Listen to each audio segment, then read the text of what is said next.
Hi, have you ever wondered when turning on your faucet where your water comes from? Today I'm going to share with you what the Colorado River Aqueduct is and the significance of it to Southern California. According to the 2014 book International Directory of Company Histories by Anne Zeroni, about half of the water that Southern California uses travels a great distance to get to here, hundreds of miles from the Colorado River. I work for the Metropolitan Water District, who built, owns, and operates the Colorado River Aqueduct. I have attended detailed informational work inspection trips and am fascinated and excited to speak to you about this topic today.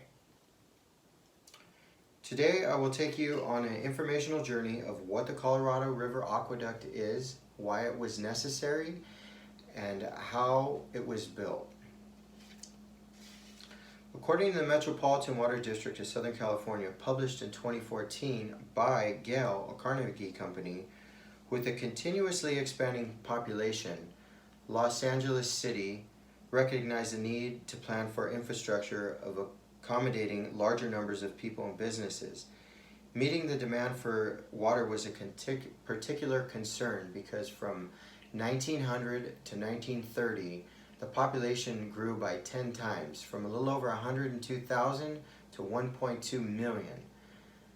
The superintendent of the water company, which eventually turned into DWP, the Department of Water and Power, William Mulholland,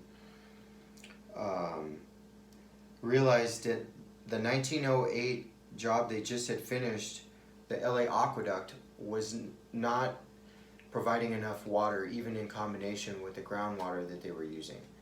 So William Mulholland had verified in 1925 that the Colorado River Aqueduct was the next viable source. He had went out into the desert for 4 years and surveyed in his Model T the best possible route to get water from Colorado River to Los Angeles.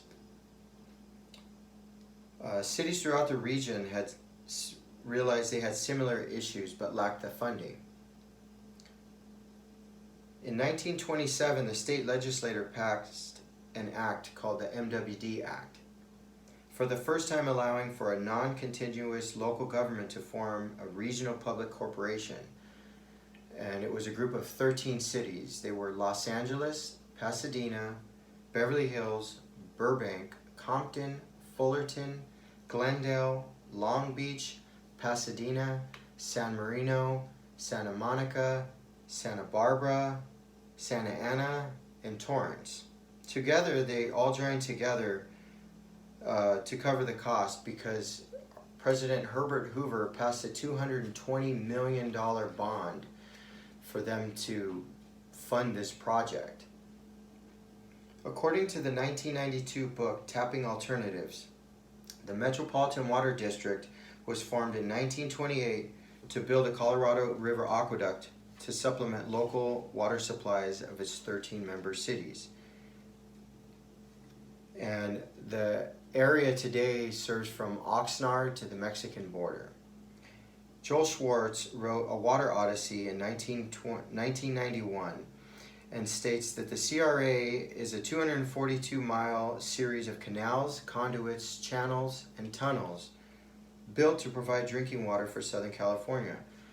It starts at the Whitsett Pumping Station, which is at the Parker Dam on the Colorado River. I'm just going to show you, I have a brochure from when, that's the Parker Dam, and behind it is Lake Havasu, which was formed because of the dam. And there you'll see the pumping station, which is Whitsett. The Parker Dam was one of the deepest dams in the world.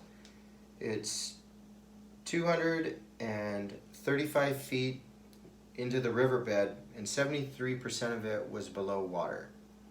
It took 8 years to build, from 1933 to 1941, and it was halted for 1 year when Arizona and California almost went to war over water rights.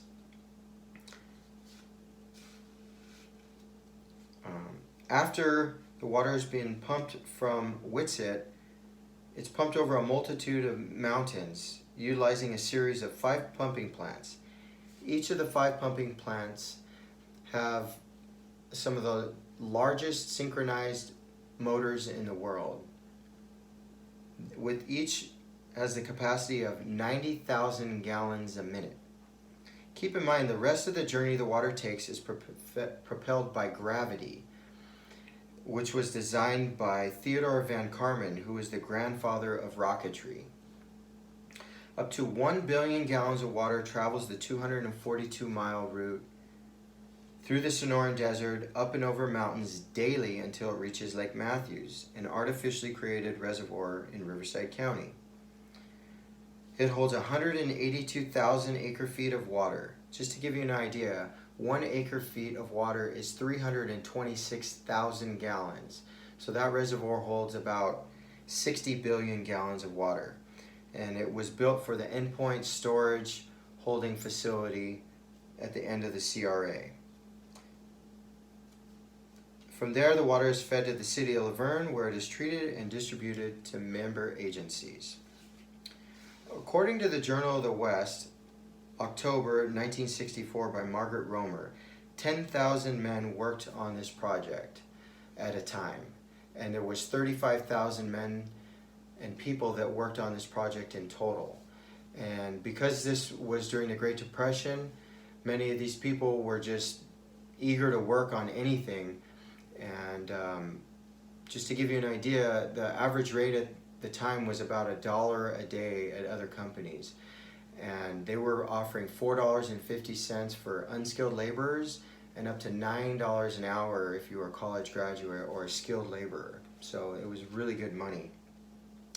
But it was really grueling work. It was 120 degrees, and these guys were digging through mountains and using dynamite, and a lot of people died. There were doctors and lawyers and people that were laid off of work, store clerks. And so during the Great Depression, there was 150,000 people in total had applied to work for the district. They worked 7 days a week and 12 days straight before receiving a day off, and they worked around the clock for those 8 years to get this project done.